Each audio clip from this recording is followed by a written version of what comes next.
Today on the Morning Edition, it is time to get outside, enjoy some carnival rides, food, and run from some reindeer. It's Fur Rondy time. I'll bring you some of the sights and sounds from opening day. Plus, in the interior, it's time for the 52nd Annual Festival of Native Arts, a celebration dedicated this year to everyone affected by former Typhoon Halong.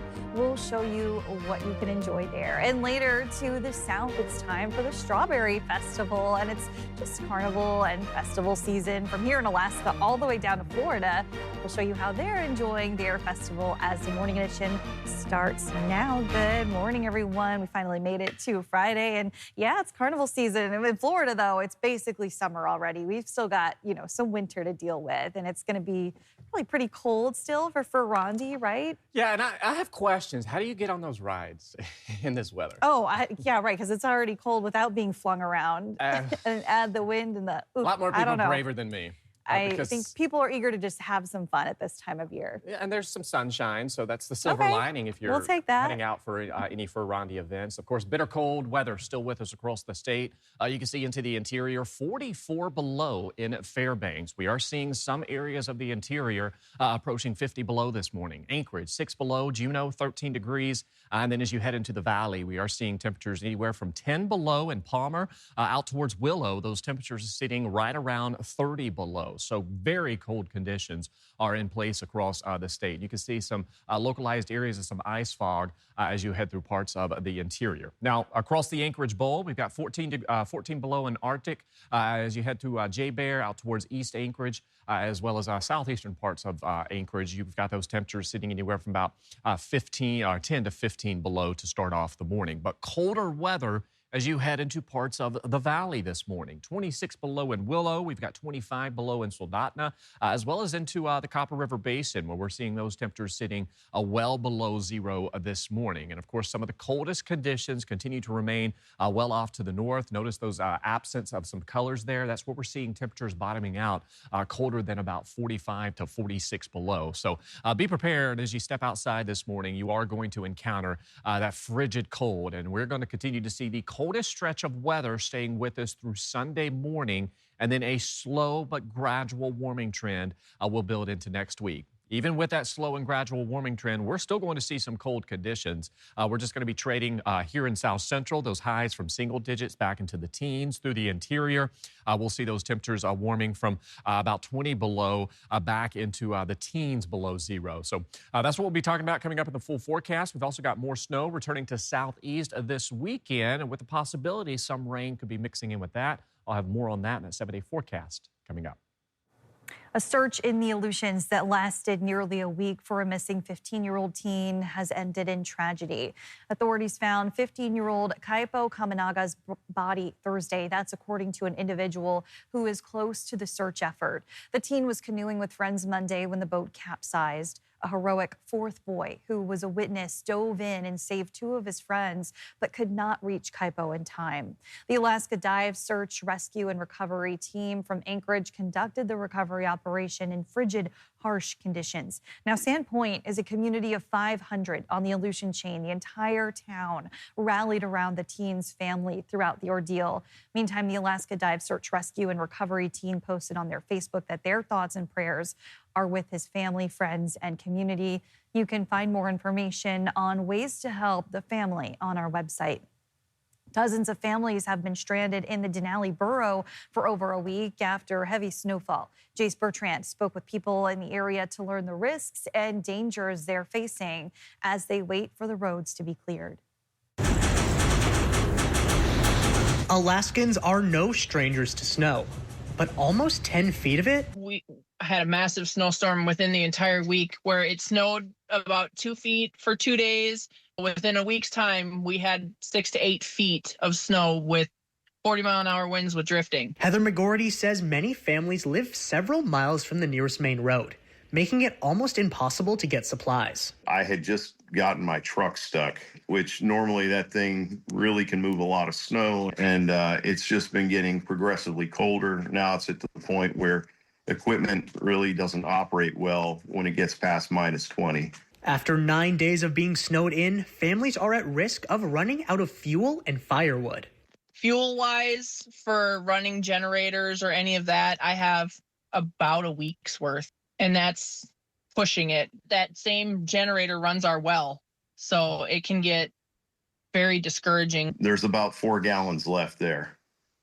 That's not going to get us far. I've run out of some of my own medication, and, you know, I'm going to have to get out at some point. We can't wait another month. Joseph Chatfield says several people have attempted to travel to Healy by snow machine, but have not been able to make it. With each passing day, residents feel more frustrated with the borough's response to the situation. A lot of us out here have been self-sufficient, and we've never really had to ask for help from the borough. And the one time we do really ask for help for the winter time, we just get no real answer. We're prepared for living off grid, and this is a, you know, this is a lifestyle that we've chosen and we're well prepared for, but this is not something that is a normal circumstance. Denali Borough Mayor Chris Knoll said in a statement, quote, "We are communicating and coordinating closely with our Department of Transportation partners to determine what role we can best serve to help our impacted communities. As conditions show no sign of improving, the situation becomes more dangerous each day." Jace Bertrand, Alaska's news source. Well, despite the cold weather, Fur Rondy's carnival started Thursday for its 60th year. Joe Allgood headed over there to check out some of the rides at the Winter Carnival. Fur Rondy is in full swing as I am right now. We talked to the folks who are making the 60th Fur Rendezvous happen, and they are excited about this uniquely Alaskan event. It can be really warm outside and nice, or it can be cold like it is today. People always come out. We have to get our Fur Rendezvous in, celebrate the dogs, celebrate the fur auction, and come and enjoy the carnival, as we've been doing here for 60 years in Alaska. This is homegrown Alaskan fun, and we love to share what we do with the state. Yeah, yeah. And you're wearing a fur right now. Can you tell us what that is? So this is a beaver, and my friend David Green down the way made it for me. That's nice, yeah. He's one of the best furriers in the state. So. Master furrier, yes. Even though it's cold, there's plenty of activity to warm you up. I am upside down right now. Oh my gosh. So come on down this weekend and the next couple for a rendezvous. Joe Allgood, Alaska's news source. I think we got it. Whew, props to Joe. I am getting dizzy just looking at him. Well, if you're headed to Fur Rondy's running of the reindeer tomorrow on Saturday, keep an eye out on the ones with antlers. Turns out they've got a little secret. Danny Tompkins spent the day at Williams Reindeer Farm in the Mat-Su, where the herd is getting ready for their 18th year of the run, and some of them are running for 2. This reindeer right here is one that keeps their antlers the longest, and the reason why is pretty surprising. It's because this is actually a pregnant female reindeer. They do keep their antlers longer than the males. And a fun fact about the running of the reindeer coming up here for Fur Rondy, many of those running will be the pregnant females, as people love to see the antlers. Now, they don't actually get too tired because they're meant to be running long distances. They can run up to 50 miles an hour, which is pretty impressive. Now, this farm here in Palmer has about 120 to 140 reindeer on the farm, and only about 25 will be going with them for the run, but it's a trek from Palmer all the way to Anchorage. But these animals are so friendly. I've been walking around giving them some snacks, but they're so sweet, and I can tell why the running of the reindeer is such a fun event that's been going on for 17 years. This farm has been a part of it for every single year, and they plan to keep doing so in the future. Danny Tompkins, Alaska's news source. And for the list of all the Fur Rondy events, go to our website. We've got it all laid out, from road closures to Saturday's parade, carnival rides, and more. Well, the 52nd Annual Festival of Native Arts is now underway at UAF. It brings ancestral traditions to life over the span of several days for everyone to learn and enjoy. The special celebration is always dedicated to a specific group, and this year, this event is dedicated to everyone affected by former Typhoon Halong. Members of the UAF Native Games Club spent Thursday afternoon demonstrating ancient skills, once vital for survival in the Arctic. athletes showcased events like the Alaskan high kick and the scissors broad jump, tradition passed down through Inuit and Dene families for thousands of years. This workshop, one of many happening throughout the weekend, demonstrates how strength, endurance, and agility were historically used to navigate ice flows and harvest in harsh conditions. These games reflect something to do with our way of life back then. It reflects the harshness of the environment that we live in and what it took to be able to survive in such harsh conditions. And so these built upon survival skills that were necessary in order to survive here. The club helps standardize these games for modern competition, ensuring these cultural pillars remain a permanent fixture in the community for years to come. The Festival of Native Arts are scheduled to continue until Sunday afternoon. Still to come in the Morning Edition, Mayor LaFrance is doubling down on keeping Anchorage clean, doubling a department designed to help remove trash from city spaces. We'll share the details and a vision after this break. And we're still holding on to those bitter cold conditions across the state. However, watching a winter storm that will impact southeast into the weekend. I'll have more on that. First, sunrise, 8:05 in Anchorage, 9:08 in Okeana. Welcome back. 14 minutes past the hour on this Friday morning. Hey, shout out to the folks in our production control room making it all happen behind the scenes. There's a fun little behind the scenes look there, Aaron. Always fun to see that. Yeah, and we are waking up this morning, cold conditions. I mean, we've got it all across the state as we've got the return to that bitter cold weather that's tightening its grip on the state. Now, the silver lining in this is that we do have plenty of sunshine in the forecast. And of course, we're continuing to steadily gain daylight. We're sitting at more than 5 minutes of daylight that we're gaining each day across the state. And so that's the silver lining. Despite the bitter cold, we do have plenty of sunshine. Now, into the weekend, we will be watching some snow moving back into the Panhandle. We've already got some winter storm watches that have been issued. As far as the rest of the state, these bitter cold conditions will remain with us, but we will see a slow warming trend into next week. Check out wind chills this morning, 60 below as you head out towards Dead Horse, around 15 below out towards Gamble. The Pribilof, seeing those wind chills dropping below zero this morning as well, while we do have some single-digit wind chills as you head out towards southeast. Yakutat feeling like 6 degrees this morning. Here's the overall weather pattern. Cold weather stays with us. We're also going to be watching this system to the north that's going to drop south. That will lead to some increasing snow showers for the slope as we close out this week and welcome in the weekend. Of course, I'll have that for you coming up in my next forecast. But as far as what we are going to see, this cold weather pattern will stay with us. More so for the eastern half of the state from south central north towards the slope. Now, western parts of the state will still hold on to some cold conditions, but temperatures will kind of moderate as we welcome in next week.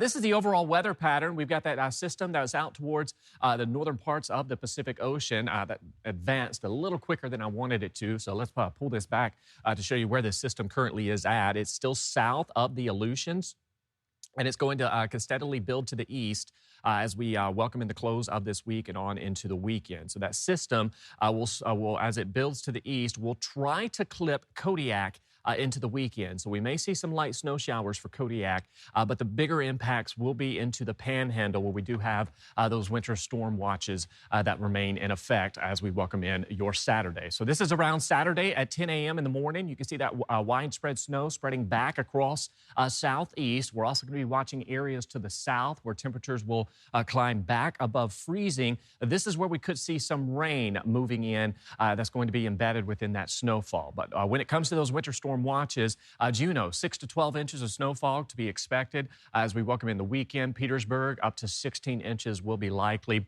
And as we head into next week, we'll continue to hold on to this active weather pattern, which will lead to more snow and rain for southeast. Sunday, though, will provide some dry time for southeast. But again, this active weather will keep some daily snow sticking around. So looking ahead through the rest of today and on into the weekend, you can see that snow really ramps up into our Saturday on into Sunday. Heavy activity again to be expected as you head from Juneau down towards Petersburg. Be prepared for some locations to pick up nearly a foot of snowfall accumulation. There's those bitter cold conditions and those afternoon highs expected today across the state. 20 below for Fairbanks, at 7-day for Juneau, showing temperatures staying in the 20s through tomorrow. And then we steadily warm into next week with some rain and snow looking likely.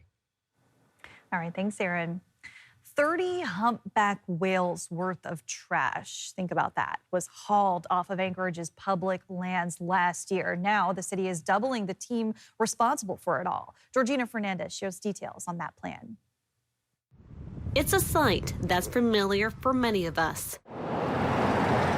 Countless trash that appears every year. And we all know as the snow melts, it reveals a lot of trash that has built up over the long winter. The community says it's doubling the size of the Parks and Rec's Healthy Space team to tackle that trash this year as part of the city's ongoing beautification efforts. Funded by a $4 surcharge at Solid Waste Service that the Assembly approved last year. This is the next step in reclaiming our public spaces by having year-round cleanup that is available when the public needs it. The team tackling everything in the past, from homeless camps to garbage in the roadways. And the LaFrance administration says last year they were able to pick up 2.45 million pounds of trash on public land. Now, to put that in perspective, that's around 30 humpback whales. And with more hands on deck this year, the city says it can expand its efforts. We no longer have to choose just one area to prioritize.